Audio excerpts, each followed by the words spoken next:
Hello and welcome to 18 WJTS in.form. I'm your host, Bill Potter. We're going to talk about Dubois County CARES, and joining us in the studio is the chair of Dubois County CARES, Paige Mundy, and the new coordinator for Dubois County CARES, and that is Heather Nichols. Ladies, welcome to the show. Thank you. Well, we're glad that you can make it. Paige, we're going to start with you. Okay. What is Dubois County CARES? DCCARES. Yes, all capital. Dubois County CARES is a group of individuals from Dubois County who recognize that there is an issue sort of culturally built into our community with drugs and alcohol use. And we're really working hard to kind of combat that stigma and get to the bottom of what's going on there and try and help. We serve the students, the parents, the community at large, and try and help to combat drugs and alcohol use in our area.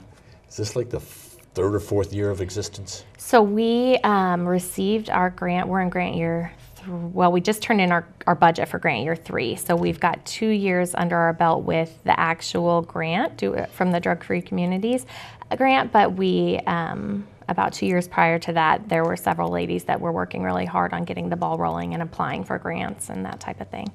And more often than not, people hear DC CARES. CARES stands for something.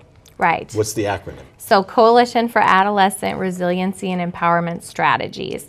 So definitely working on getting to, when you talk to youth and try and get to the root of what's going on, one thing that we notice all the time in these conversations are that teens are not feeling that they're empowered to say no. We've had kids say, like, I want to say no, but I need you to help me do that. Or I want to say no, but it helps me when I'm stressed about this, so help me through that.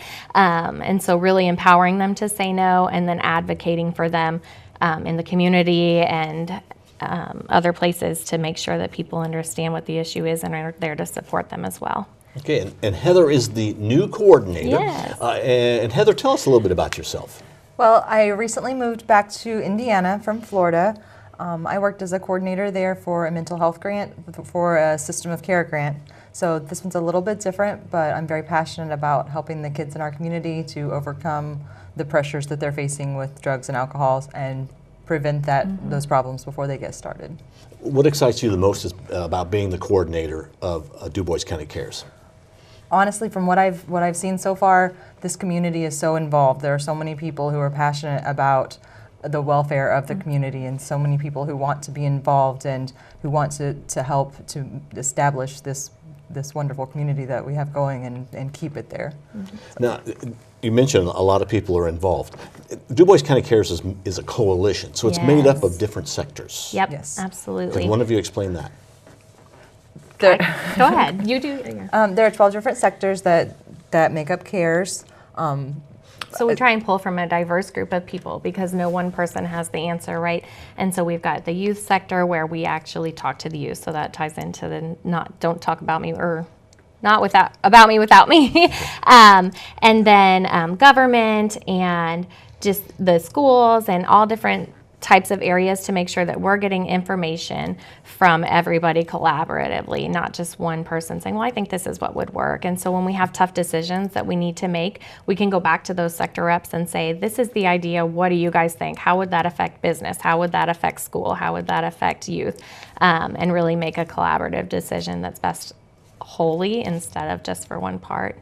Okay. Now, people can be involved in Dubois County CARES. It is not just you were selected to be on this committee, or you were asked and you volunteered. Like you mentioned, so many people get involved. How can folks who just maybe have a little time they'd like to help or have a lot of time, what do they need to do? What's the step for them to become involved in Dubois County CARES? There's an application process that you can reach out to Heather, get on our website and check that out. And you just fill out the application and turn that in. And you can always talk to Heather about when's the next meeting so I can attend that and get some more information if you're not quite ready to commit or you want to kind of know what your role could be.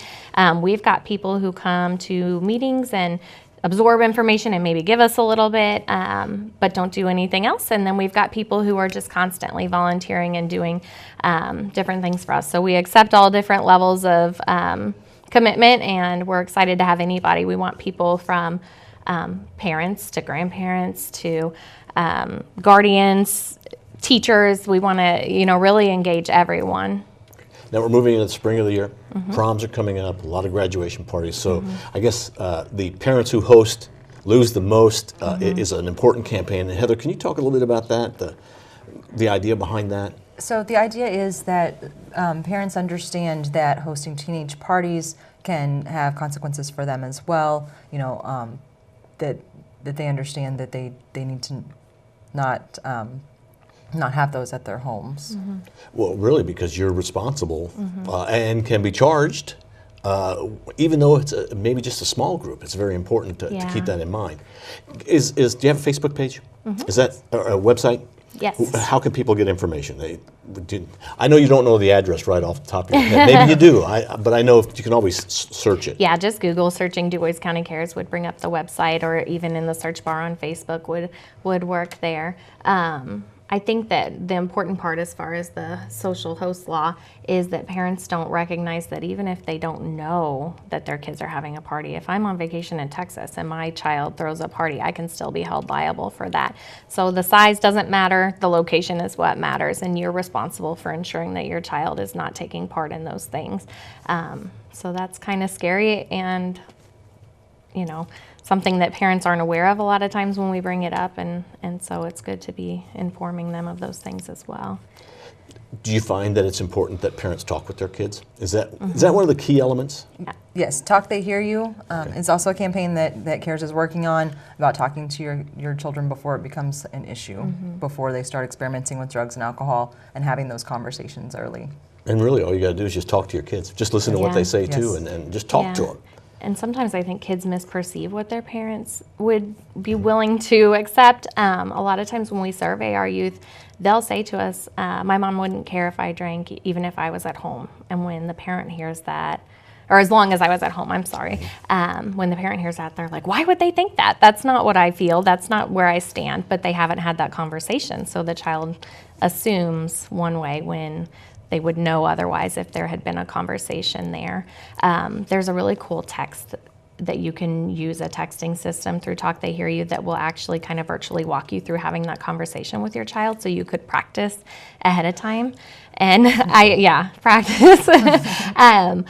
It's nice because it's in real time, and they text you back just like a teen would, like, oh, you're so, dramatic or something like that, and then you respond, and then it really walks you through that conversation to help you feel more confident. Now, having been on the committee, I hear some of these surveys and the results of these surveys, which really is surprising and eye-opening, that you have sixth graders who are maybe drinking or smoking marijuana on a regular basis. Yeah, sixth absolutely. graders. What is this survey that there is? So the Indiana Youth Survey is something that schools are required to give out to their students every other year. CARES feels it's important enough to have that data annually that we're actually paying for that to be done on the years that the schools are not doing that. And so that will be taking place here shortly, but that surveys youth on all kinds of things as far as substance use goes. And what we have found out in years past is, those conversations have to start early, because 5th, 6th grade, you're seeing those trends start already. And then by 8th grade, we're talking about kids in our community using hard drugs and already being addicted. And by then it might be too late to, pull them out of that. So if we can be preventative, that's the best way to move about it. Okay, we're running out of time here on WJTS in Form, but what's really important is you mentioned that you want to do that survey every year, and so you're going to have to pay to have it done. There's promotional things that you do. You're out in the community. Some of the programs that you're a part of, you have to pay a fee to an organization to be able to do it. You need money. How can somebody get money? How do they get money to you, Heather? We have in-kind donations where you can donate your time to us, or they can give donations directly to CARES. Just write, I guess, to check out the Dubois County CARES. Reach out to TRICAP, and they could write it through because there. TRICAP is the fiscal agent. Yes, the fiscal agent who helps to you have to be attached to a fiscal agent. And just recently, you received an anonymous donation. Right. Was it $3,000? It was $10,000. $10,000. Yes. Okay, yeah.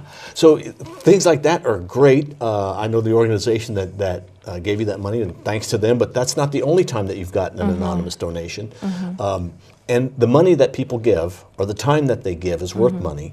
That is worth even more money to you through a federal grant because you've been approved for that grant. Yes, we've got an in-kind match that we have to meet annually. So they give us X amount of money, but say you've got to also make that amount of money in donations or volunteer time. And so volunteer time is worth a dollar amount that then computes to being money.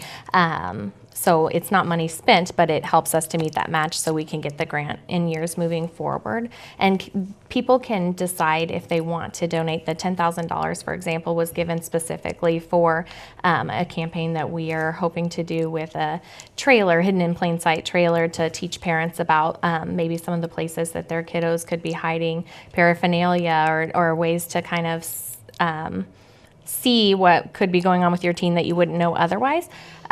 So that person was very passionate about that project and donated money specifically towards that, or you can donate to just the general CARES fund. So probably the easiest way is to call for Heather at TRICAP.